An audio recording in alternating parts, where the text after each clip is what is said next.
여러분, 혹시 이런 생각해 본 적 없으세요? 어떤 팀은 손발이 척척 맞아서 뭐래도 성공하는데 왜 어떤 팀은 맨날 삐걱거리기만 할까요? 그 비밀을 파헤치는 새로운 과학, 지금부터 함께 알아보겠습니다. 아마 다들 한 번쯤은 경험해 보셨을 거예요. 어떤 팀에 들어가면 모든 게 술술 풀리고 에너지가 막 넘치는데 다른 팀에서는 이상하리 많지 일이 꼬이기만 하죠. 도대체 뭐가 이런 엄청난 차이를 만드는 걸까요? 자, 여기 한 은행 콜센터 관리자가 있었어요. 이분도 똑같은 고민에 빠졌죠. 팀원 구성, 업무 환경, 심지어 보너스까지 모든 조건이 정말 똑같았거든요. 그런데 왜 성과는 하늘과 땅 차이였을까요? 정말 미스터리 그 자체였죠. 그래서 이 미스터리를 풀려면요, 먼저 우리가 흔히 말하는 그 성공 요인이라는 게 대체 뭔지부터 파헤쳐 봐야 합니다. 사실 오랫동안 우리는 성공적인 팀워크를 과학이라기보다는 예술에 가깝다고 생각했잖아요. 리더의 카리스마나 팀원들 사이에 보이지 않는 그런 케미처럼 도저히 측정할 수 없는 무언가에 달려있다고 믿어왔죠. 하지만 만약에요, 이 모든 걸 데이터로, 숫자로 측정할 수 있다면 어떨까요? 바로 이 오래된 생각에 정면으로 도전하는 아주 새로운 과학이 등장했습니다. MIT 연구진들이 소시오메트릭 배지라는 아주 특별한 장치를 개발했어요. 이 작은 배지가 누가 누구랑 어떤 톤으로 또 어떤 몸짓을 섞어서 대화하는지 그 모든 상호작용을 데이터로 낱낱이 기록한 겁니다. 중요한 건 대화의 내용은 절대 녹음하지 않아요. 오직 소통의 방식만 보는 거죠. 그리고 그 결과는요, 정말 우리의 모든 예상을 완전히 뒤집어 놨습니다.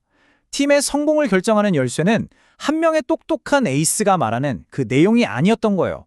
그보다 훨씬 더 중요한 건 팀 전체가 만들어내는 소통의 패턴, 그러니까 에너지와 참여의 흐름, 바로 그거였습니다. 연구진들이 뭐라고까지 했냐면요, 소통 패턴은 팀의 성공을 예측하는 가장 중요한 지표이며 다른 모든 요인을 합친 것만큼이나 중요하다.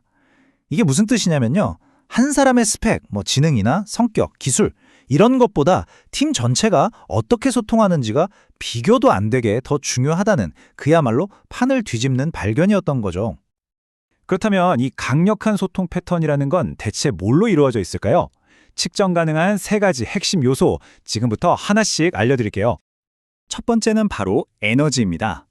말 그대로 팀원들 사이에 얼마나 활발한 교류가 오고 가는지를 나타내는 거예요. 여기서 핵심은 이거예요. 우리가 이메일이나 메신저 수백 통 주고받는 것보다요, 얼굴 마주보고 잠깐 나누는 대화 한 번이 훨씬 더 높은 에너지를 만들어낸다는 겁니다. 두 번째는 참여도입니다. 이건 에너지가 팀 안에서 얼마나 골고루 퍼져 있는지를 보는 거예요. 생각해 보세요. 몇몇 사람만 계속 이야기하는 팀이랑 모두가 돌아가면서 활발하게 의견을 내는 팀. 당연히 후자가 성과가 훨씬 더 높았겠죠. 마지막 세 번째는 탐색입니다. 이건 우리 팀끼리만 똘똘 뭉쳐있는 게 아니라 바깥 세상, 그러니까 다른 팀과 얼마나 활발하게 교류하는지를 뜻합니다. 특히 새로운 아이디어가 필요한 팀에게는 외부에서 신선한 공기를 불어넣는 생명줄 같은 거라고 할 수 있죠. 자, 그럼 이 세 가지 과학적인 원리들이 맨 처음에 나왔던 그 은행 콜센터 미스테리를 어떻게 풀었는지 그 흥미진진한 커피 브레이크 솔루션 이야기로 다시 돌아가 보겠습니다. 데이터를 분석해보니 정말 놀라운 사실이 드러났어요. 팀의 생산성을 좌우하는 가장 중요한 순간이 딱딱한 공식 회의가 아니라 바로 함께 커피 마시는 그 비공식적인 대화 시간이었던 겁니다. 바로 이때 팀의 에너지와 참여도가 폭발적으로 증가했던 거죠. 그래서 관리자가 아주 간단하면서도 어떻게 보면 정말 혁신적인 실험을 한 겁니다. 바로 모든 팀원들의 커피 휴식 시간을 똑같이 맞춘 거예요. 결과는요, 정말 놀라웠습니다. 성과가 제일 안 좋았던 팀들의 평균 통화 처리 시간이 무려 20%나 줄어든 거예요. 이걸 전체 콜센터로 확대하면 어떻게 될까요? 연간 1,500만 달러, 우리 돈으로 하면 거의 200억 원에 달하는 생산성 향상이 기대된다는 계산이 나왔습니다. 아니, 그냥 커피 마시는 시간만 맞췄을 뿐인데 말이죠. 대단하죠?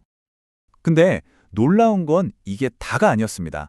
단순히 효율만 오른 게 아니라 직원들의 만족도까지 10% 이상 올라갔습니다. 일도 잘 되고 기분도 좋아진 거죠. 자, 그럼 이 놀라운 원리를 우리 팀에는 어떻게 적용할 수 있을까요? 지금부터 훌륭한 팀을 만드는 구체적인 청사진을 여러분께 알려드리겠습니다.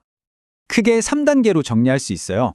첫째, 시각화 단계입니다. 말 그대로 데이터로 우리 팀의 소통 지도를 그려보는 거예요. 누가 누구랑 얘기하는지, 누가 소외되는지 한눈에 보는 거죠. 둘째는 훈련입니다. 이 지도를 거울 삼아 우리는 너무 안에서만 맴도는구나, 혹은 저 친구가 대화를 너무 독점하네 같은 문제점을 스스로 깨닫고 개선해 나가는 겁니다.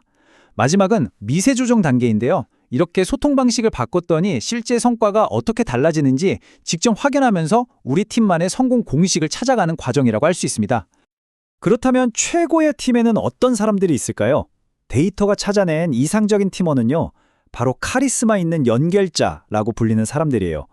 이 사람들은 팀의 허브 같은 존재입니다. 여기저기 활발하게 움직이면서 모두와 짧고 에너지 넘치는 대화를 나누고요. 자기가 말하기보다는 남의 말을 더 잘 들어주고 또 팀원들을 서로서로 연결시켜주는 그런 사람들이죠.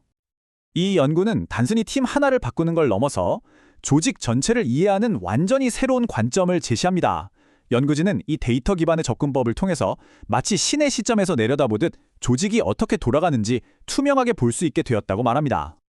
오늘 이야기를 마무리하면서 여러분께 마지막으로 질문 하나를 드리고 싶습니다. 지금 여러분의 팀을 규정하고 있는 눈에 보이지 않는 소통의 패턴은 과연 어떤 모습인가요? 그 패턴이 여러분 팀을 성공으로 이끌고 있나요? 아니면 혹시 발목을 잡고 있지는 않나요? 한번 곰곰이 생각해 보시면 좋겠습니다.